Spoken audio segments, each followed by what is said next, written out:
আসসালামু আলাইকুম। Hello everyone. আশা করি আপনারা সবাই অনেক ভালো আছেন। আজকে আমাদের হোলসেল চাল ব্যবসার ২য় সেশন।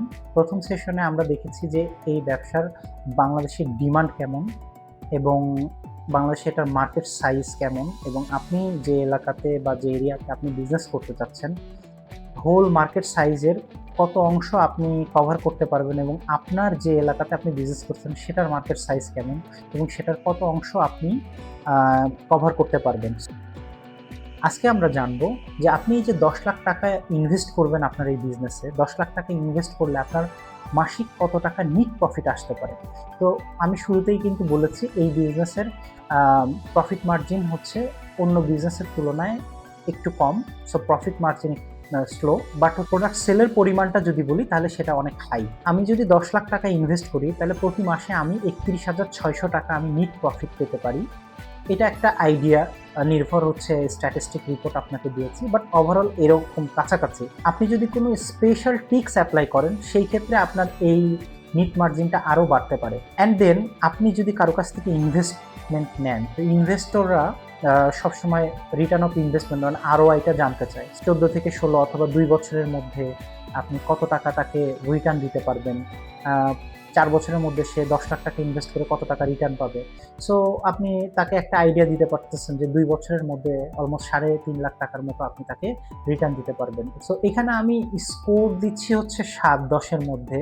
এটা একটা প্রশ্ন হতে পারে যে কেন স্কোর ৭ কেন? কারণ হচ্ছে এইখানে যেহেতু আমার ইনভেস্টমেন্টের পরিমাণটা একটু বেশি লাগে, আবার আমার নিট মার্জিনটা একটু কম এবং এখানে যেহেতু আনঅর্গানাইজড মার্কেট, সো অনেক ধরনের এখানে কমপ্লেক্সিটি এবং অনেক ধরনের সুবিধা অসুবিধা রয়েছে। এইগুলোর উপর ভিত্তি করে আসলে এখানে আমার পার্সোনাল ওপিনিয়নে আমি এখানে ১০ এর মধ্যে ৭ দিয়েছি। আপনি যদি হোলসেল চাল ব্যবসা করতে চান, এই চাল উৎপাদনের মৌসুম বা এই ফসল ক্যালেন্ডারটা আপনার মনে রাখা 100% ম্যান্ডেটরি। আপনি যদি এইটা মনে না রাখেন এবং এই অনুসারে যদি আপনার অ্যাকশনগুলো না নেন, আপনি কখনোই এই বিজনেসে প্রফিটেবল হতে পারবেন না। আমাদের ৩টা সিজনে আমাদের ধান উৎপাদন হয়। একটা হচ্ছে বোরো মৌসুম, একটা আমন মৌসুম, আর একটা হচ্ছে আউশ মৌসুম। তো বোরো মৌসুমের চাষের সময় হচ্ছে ডিসেম্বর থেকে মে এবং এই নতুন চাল বাজারে আসে হচ্ছে এপ্রিল থেকে জুন এবং এইটার পরিমাণ অলমোস্ট সমস্ত চালের প্রায় ৫৫%। এবং আমন ধান যদি আমি দেখি সেটা হচ্ছে চাষের সময়টা আসে হচ্ছে জুলাই থেকে ডিসেম্বর এবং এটা বাজারে আসে নভেম্বর থেকে জানুয়ারি মাসে এবং এইটা হচ্ছে অলমোস্ট ৩৮% হচ্ছে আমার টোটাল বাজারের হচ্ছে কভার করে। এরপরে যদি আমরা আউশ ধান দেখি, এপ্রিল থেকে আগস্ট মাসে হচ্ছে আমাদের এটা চাষের সময় এবং বাজারে এটা আসে জুলাই থেকে সেপ্টেম্বর মাসে এবং এটা অলমোস্ট ৭% হচ্ছে টোটাল প্রোডাকশন হচ্ছে এটা কভার করে। সো অন্যান্য যে চাউলগুলো আছে এগুলো হচ্ছে অন্য বাকি যে পার্সেন্টেজগুলো সেগুলো কভার করে।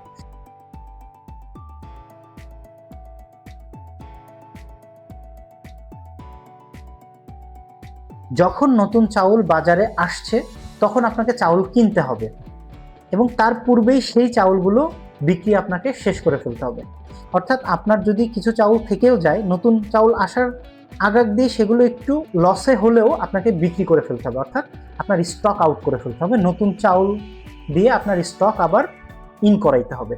সো এই জন্য এটা খুব ইম্পর্টেন্ট যে কখন আমি আমন কিনবো, কখন আমি বোরো কিনবো, কখন আমি আউশ কিনবো। এটার যেহেতু সিজনাল টাইমটা আলাদা আলাদা, সো সেহেতু আমাকে ওই প্ল্যানিংগুলো আলাদা আলাদাভাবে ও টাইম অনুসারে করতে হবে। সো এটা খুব ইম্পর্টেন্ট। আই থিঙ্ক এটা আপনাদের অনেক হেল্পফুল হবে। তারপরে যদি আমরা আসি, বাংলাদেশের হচ্ছে পপুলার যে চাউলগুলো সবচেয়ে বেশি মার্কেটে চলছে এবং যেগুলো আমরা সচরাচর কিনে থাকি বাজার থেকে, সবচেয়ে বেশি পপুলার হচ্ছে মিনিকেট, নাজির শাহ, পাইজাম, স্বর্ণা, তারপর ২৮-২৯, চিনিগুড়া, কালোজিরা, কাটারিভোগ, তুলসীমালা, আতপ চাল। তো এর মধ্যে আমি কিছু ক্যাটাগরি করেছি, যে ক্যাটাগরিগুলো আপনাদের এখান থেকে একটু দেখে সুবিধা হবে। আমি এখানে হচ্ছে দ্রুত লিখছি, যে গতি হচ্ছে দ্রুত, তার মানে হচ্ছে এই চালটা খুব দ্রুত সেল হয়, মানে স্টক আউট হয়। আবার কিছু জায়গাতে লিখেছি ধীর, মাঝারি, মানে এই চাউলটা স্টক আউট হয় কম। আপনি খেয়াল করে দেখেন যে যেগুলো দ্রুত হচ্ছে স্টক আউট হচ্ছে সেগুলো মার্জিন দেখেন একটু কম, আর যেগুলো হচ্ছে ধীরে হচ্ছে স্টক আউট হচ্ছে, মানে যেগুলোর চাহিদা একটু কম, সেগুলোর দেখেন মার্জিন আবার একটু বেশি। কালোজিরা, কাটারি ভোগ এবং তুলসী মালা এগুলো দেখেন ১৫ থেকে প্রায় ২০% বা ৩০% হচ্ছে আপনার মার্জিন থাকতেছে। কিন্তু মিনিকেট, পাইজাম, স্বর্ণা এগুলো দেখেন ৩ থেকে ১০%-এর মধ্যে কিন্তু এগুলোর প্রফিট থাকতেছে, কারণ এগুলো হচ্ছে খুব দ্রুত হচ্ছে সেলেবল, মানে স্টক আউট হয়। আবার দেখেন প্রিমিয়াম কোয়ালিটির এগুলোও কিন্তু খুব দ্রুত সেল হয়। এগুলো একটু প্রফিট মার্জিন, যেগুলো হচ্ছে আমার প্রিমিয়াম না সেগুলোর থেকে একটু বেশি, যেমন ধরেন নাজির শাল এবং চিনি গুঁড়া, এগুলো হচ্ছে মোটামুটি হচ্ছে 8 থেকে 20%-এর মধ্যে আমার মার্জিন থাকছে। এটার একটা ডিটেলস ডকুমেন্ট করেছি। সো প্রেজেন্টেশনের মধ্যে টোটাল ডিটেলস ডকুমেন্ট নিয়ে আসা পসিবল না। সো আমরা একটু ডিটেলস ডকুমেন্টে যাই, তাহলে আপনাদেরকে আরও কিছু জিনিস দেখাতে পারবো। এই ডকুমেন্টের মধ্যে অনেক ডিটেলস, অনেক কিছু দেওয়া আছে, কারণ এই বিজনেসের পুরো ডিটেলস এই জায়গাটাতে দেওয়া আছে, যাতে এই ডকুমেন্টসটা দেখে আপনার মোটামুটি পুরো বিজনেসটা সম্পর্কে একটা ডিপ কনসেপ্ট চলে আসে। তো আমি এত ডিপে যাব না, আমি এই জিনিসটা দেখাই, এটা খুবই ইম্পর্টেন্ট আমার কাছে মনে হচ্ছে। সো রিলেভেন্ট আমরা যে স্লাইডটা দেখলাম সেই স্লাইডের সাথে দেখেন মৌসুমি প্রভাবে 12 মাসের ইন্ডেক্স, মানে আমি 100-র মধ্যে আমি এই ইন্ডেক্সগুলো করেছি।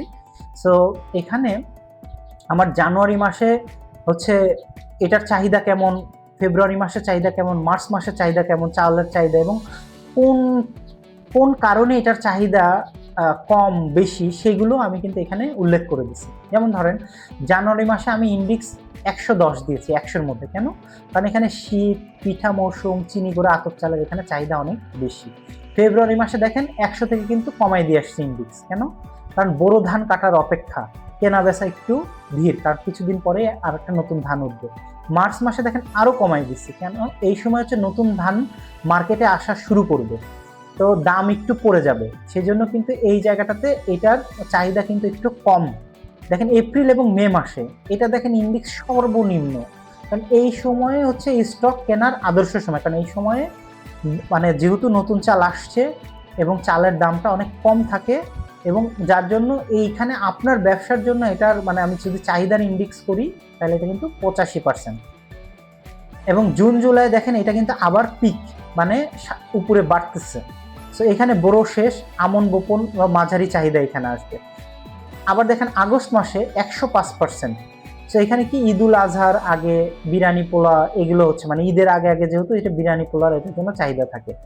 সেপ্টেম্বর অক্টোবর মাসে এটা আরো একটু বাড়ছে, এখানে পূজা সিজন, বাসমতি এবং পোলাও চালের এখানে একটা বেশ ভালো ডিমান্ড থাকে। নভেম্বর মাসে এটা 115, এটা একদমই পিক আওয়ারে চলে গেছে, এটা আমন কাটার আগে এবং পুরানো স্টকের চাহিদা সর্বোচ্চ এখানে। সবচেয়ে বেশি পিক আওয়ার হচ্ছে ডিসেম্বর মাসে। ডিসেম্বর মাসে কেন পিক আওয়ার এটা কিন্তু আমরা সবাই জানি, কারণ বিয়ের মৌসুম এটা, তারপরে হচ্ছে যত রকম প্রোগ্রাম পিকনিক এগুলো কিন্তু এই টাইমে করা হয়, তার মানে এই টাইমে হচ্ছে সবচেয়ে বেশি হচ্ছে আপনার মানে চাহিদা পিক আওয়ার যদি আমি বলি। সো তাহলে দেখেন আপনার এখানে একটা যদি আমি কৌশল এখানে বলি, দেখেন এই কৌশলটা দেখেন আমি এখানে লিখে দিয়েছি। এপ্রিল মেতে বেশি স্টক কিনুন।